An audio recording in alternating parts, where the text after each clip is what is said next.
започне своето изпълнение. Красив отбор.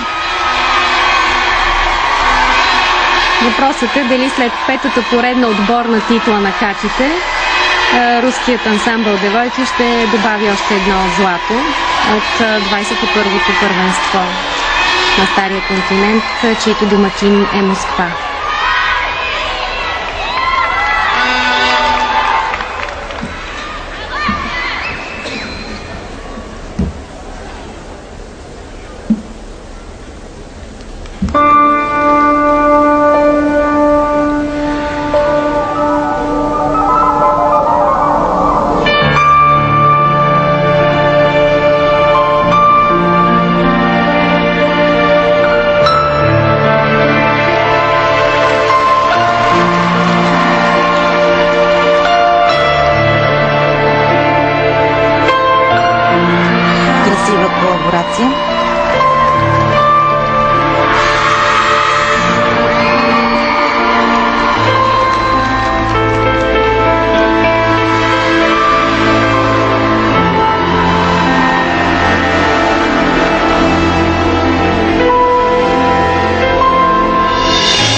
Изненадващо груба грешка за отбора на Русия. Няма как да видим докъде стигна този уред, тъй като просто режисьорът на предаването в Москва не ни предключи на време камерата, за да видим мащаба на тази грешка. Дали излезе извън терена, това е въпроса. Но при всички положения рускините изпуснаха титлата, според мен. Би трябвало.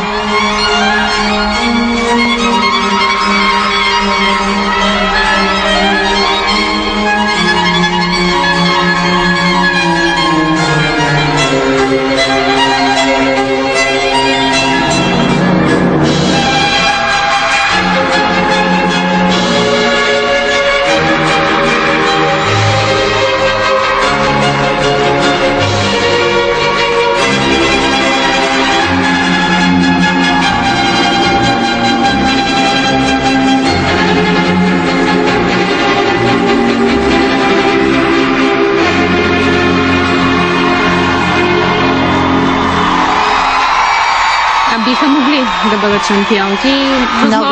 Много различна композиция от всички до този момент, които наблюдавахме по музика на Вивалди.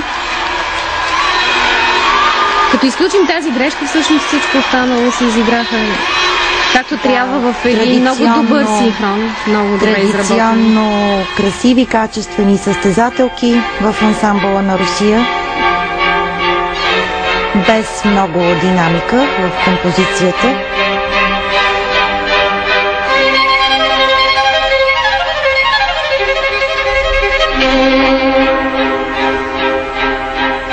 Сега, ако ни покажат грешката, ще можем да се ориентираме за какво става дума, но... Имаше малки неточности и грешки, но дори да не излязва топката извън терена, това е доста груба грешка.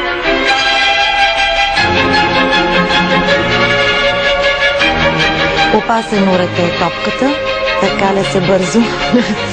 Кой уред не е опасен? Да, но при топката наистина е много рисковано. Тук се сещам веднага за изпуснати от Елина Кабаева обръч на Олимпийските игри в Сидни, който костваше олимпийската титла. Така че уредите са опасни в художествената гимнастика. Вчера говорихме за лентата, която се завръзва често. Стана много труден спорт, гимнастиката, технически, както при упражненията с тяло, така и в работата с уреда. Много е трудно.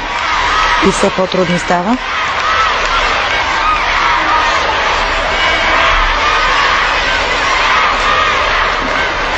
Не има лесно на съдиите. Трябва да кажем, че трябваше да има български съдия в комисиите при девойките Мария Петрова. В квалификациите тя не беше изтеглена.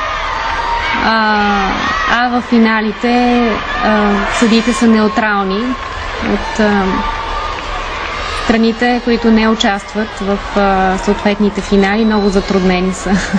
Друго си бяха подготвили. Справедливостта изисква да не получат по-висока оценка от Беларус.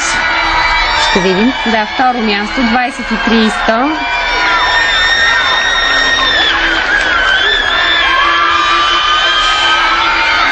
40 е наказанието, което виждаме.